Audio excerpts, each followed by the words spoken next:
God is my healer, God is my healer. యెహోవాయే స్వస్థపరచువాడు, దేవుడే స్వస్థపరచువాడు అనేటువంటి మాటను మనం జ్ఞాపకం చేసుకున్నాం.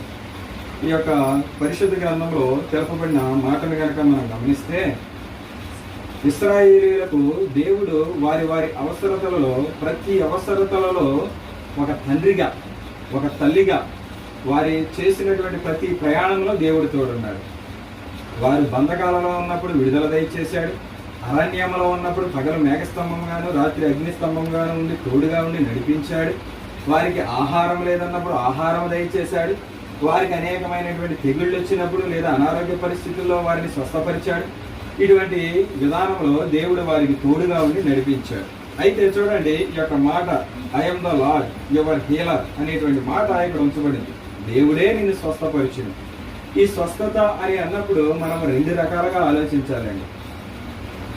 ఈ స్వస్థత అన్నప్పుడు మనము రెండు రకాలుగా ఆలోచించాలి. ఏమిటా రెండు రకాల స్వస్థతలు కావాలి?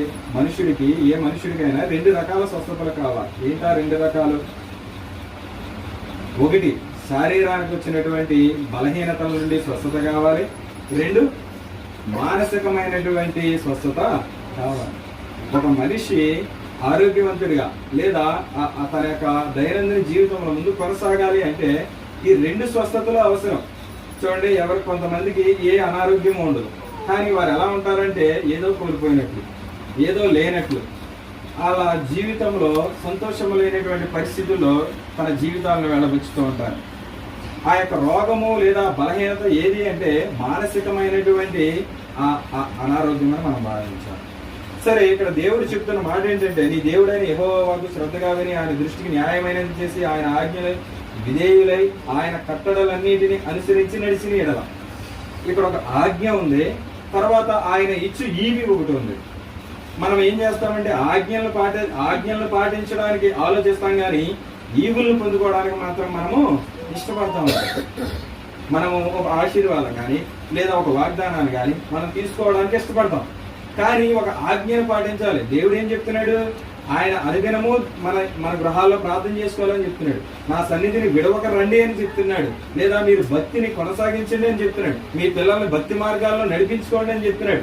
ఆ విషయాల్లో మనం అంత పట్టుదల కలిగి ఉండకపోవచ్చు, కానీ మనము కొన్ని పరిస్థితుల్లో దేవుణ్ణి నాకు అది కావాలి ఇది కావాలని ఎన్నో మనము అడుగుతూ ఉంటాం. కానీ అయినా కూడా దేవుడు ప్రేమ కలిగిన దేవుడు కాబట్టి ఆయన మనం అడిగిన వాటిని, ఊహించు వాటన్నిటికంటే ఆయన అత్యధికంగా మనకే దయచేస్తూ ఉంటాడు.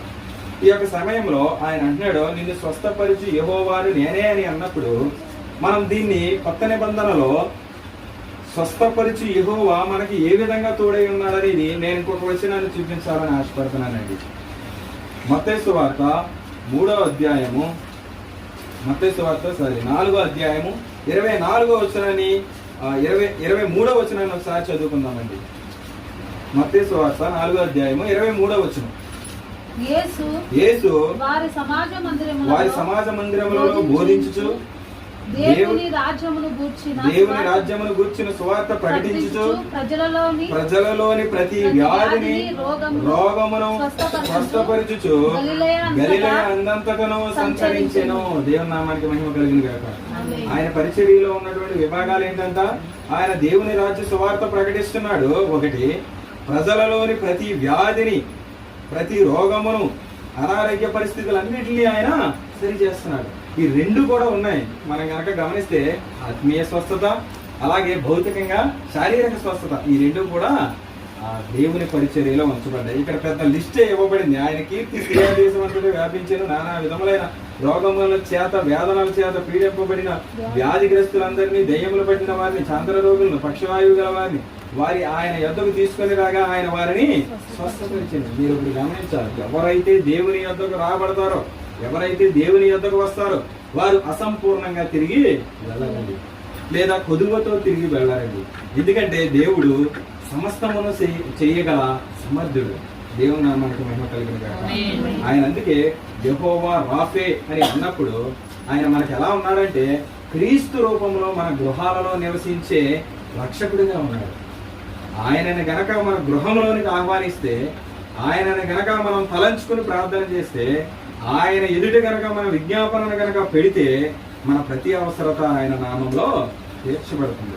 అయితే దేవుడు మన కుటుంబానికి కావలసినవన్నీ ఇచ్చే దేవుడు. కానీ ఆయన చెప్పేది ఒకటి, నా మాట విను, నన్ను వెంబడించు అనే మాట ఆయన చెప్తున్నారు.